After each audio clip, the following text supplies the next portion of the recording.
Hello నమస్తే అండి, welcome to my channel. ఏంటి పోపు చాలా బాగుంది అనుకుంటున్నారా? చూస్తేనే నోరు ఊరిపోతుంది కదా. మరి ఇంకెందుకు ఆలస్యం, వీడియో చూసేద్దాం. టమాటా నిల్వ పచ్చడి అనమాట. ఫ్రెష్గా టమాటాలు తీసుకొని మంచిగా కడిగేసుకొని ఇలా క్లాత్లో తూడ్చి ఆరబెట్టాను అనమాట. ఇవి ఆరిన తర్వాత మంచిగా చిన్న చిన్న పీసెస్ కట్ చేసి పెట్టుకోవాలి. స్టవ్ ఆన్ చేసేసుకొని గంజు పెట్టేసుకున్నాం. మనం కట్ చేసుకున్న టొమాటోస్ ఉన్నాయి కదా, అవన్నీ ఆయిల్ వేయకుండానే ఆ టొమాటోస్ వేయాలన్నమాట. చూసేయండి, ఇంత సైజులో కట్ చేసుకోవాలి. ఇవి నియర్లీ 1.5 kg ఉంటుందన్నమాట. చూడండి, ఇలా టొమాటోస్ మొత్తం వేసేసుకొని అలాగే దీనికి సరిపడా చింతపండు వేయాలన్నమాట. నేనైతే 1/2 kgకి కొంచెం తక్కువ వేసాను అనమాట. ఇలా మంచిగా అంత రేకులన్నీ వీచేసి వేయాలన్నమాట. సో మనం దీంట్లో ఏం వేయకుండా జస్ట్ మూత పెట్టేసుకోవాలి. మంచిగా హై ఫ్లేమ్లో ఒక 5 to 10 minutes కుక్ అవ్వాలన్నమాట. చూడండి, కుక్ అయిపోయాక ఇలా వాటర్ ఫామ్ అవుతాయి. మనం ఈ నీళ్ళన్నీ పోయేదాకా ఈ పీసెస్ సాఫ్ట్గా మంచిగా కుక్ అవ్వాలి కాబట్టి మనం మూత తీసేసి ఉంచుతాం ఇప్పుడు. కానీ కంటిన్యూస్గా కలుపుతూనే ఉండాలి, కలపకపోతే అడుగంటుకుపోతుంది అనమాట. చూడండి వాటర్ ఎంత బాగా ఫామ్ అయ్యాయో. ఇది కుక్ అయ్యేలోపు మనం మెంతులు ఆవాలు వేయించి పెట్టుకుందాం. చూడండి, 2 spoons మెంతులు, 2 spoons ఆవాలు, ఇవి రెండు వేయించి అలా పక్కన పెట్టేసుకుందాం. మళ్ళీ కలిపేసుకుందాము. ఇలా కలుపుతూనే ఉండాలి, దాంట్లో వాటర్ అన్నీ ఇంకిపోయేదాకా కలిపేస్తూ ఉండాలన్నమాట. ఇప్పుడు సీజన్లో టమాటాలు చాలా ఉన్నాయి కదా, కాస్ట్ కూడా చాలా తక్కువ ఉంది. సో అందరూ పెట్టేసుకోండి, చాలా బాగుంటుంది.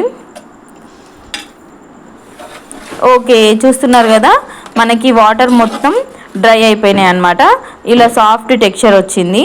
ఇప్పుడు మనం ఇది చల్లారబెట్టుకుందాం.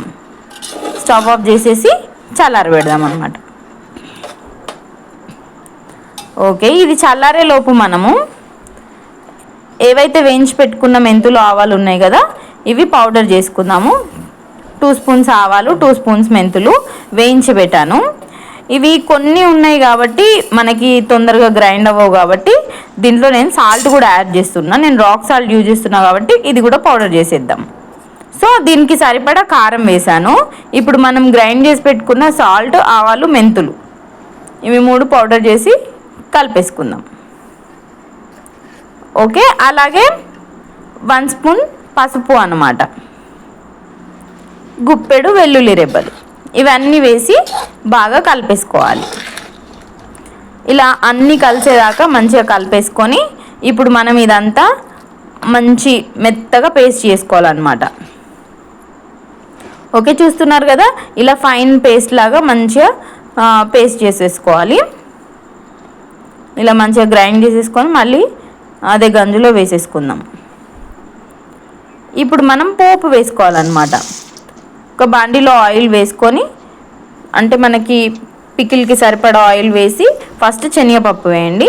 శనగపప్పు బాగా గోలిన తర్వాత జీలకర్ర, ఆవాలు వేసి అలాగే వెల్లుల్లి రెబ్బలు, ఎండుమిర్చి, ఇవి కొంచెం గోలిన తర్వాత ఏం వేయాలి, కరివేపాకు వేసుకోవాలన్నమాట.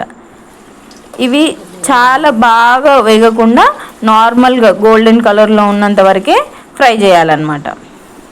ఓకే, 4 వెల్లుల్లి రెబ్బలు అలాగే కరివేపాకు. ఓకే, ఇంకా మనం ఆఫ్ చేసేసుకొని కలిపేసుకోవాలి. చూడండి ఎంత బాగా వచ్చిందో. మనం ఇది ఎంత ఎక్కువగా కలుపుకుంటే అంత బాగా మిక్స్ అయ్యిద్ది అనమాట. చూస్తున్నారు కదా, ఎంతో రుచికరమైన టేస్టీ టొమాటో పికిల్. మరి ఈ వీడియో కనుక మీకు నచ్చినట్లయితే please like, share and subscribe. అలాగే మీరు కూడా ఈ టొమాటో పికిల్ ట్రై చేయండి. మరి మీకు ఎలా వచ్చిందో కూడా కామెంట్ చేసేయండి. Thanks for watching, bye bye.